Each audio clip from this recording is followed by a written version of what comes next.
Hello guys, back to my channel Mousumi বাপি।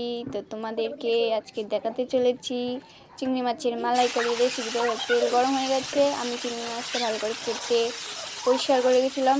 দেখো দিয়ে দিয়েছি, নুন হলুদ দিয়ে ভালো করে ভেজে নেব লাল লাল করে। যারা জানো না শিখে নেবে অবশ্যই।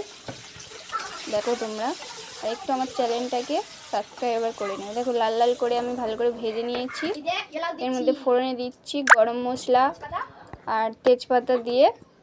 দেখো তারপরে দেবো হচ্ছে কি, এটা একটা পেস্ট, আদা রসুন পেঁয়াজ দিয়ে পেস্ট করেছি, সেটা দিয়ে ভালো করে কষিয়ে নেব। এর মধ্যে আমি টমেটো কুচি দেবো।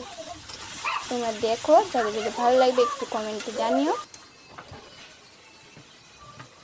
দেখো টমেটোটা দিয়ে দিচ্ছি, ভালো করে একটু কষাবো। নুন দিলাম পরিমাণ মতন, যে যেমন খায় আর কি।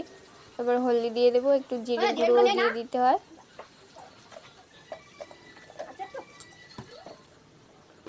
এই যে দিলাম। দেখো দিয়ে একটু দুধ দেবো। আমি আগে থেকেই হচ্ছে কি দুধটা নারকেলের দুধ বানিয়ে রেখেছিলাম, সেটা দিয়ে একটু কষিয়ে নেবো। তারপর পুরো দুধটা দিয়ে দেবো। দিলে হচ্ছে কি যখন ফুটে উঠবে, ভালো করে ফুটে উঠবে, তখন চিংড়ি মাছটা দিয়ে দেবে। তারপরে যখন তেল ছেড়ে আসবে তখনই হয়ে যাবে। তোমরা দেখো, অবশ্যই জানাবে কেমন হয়েছে।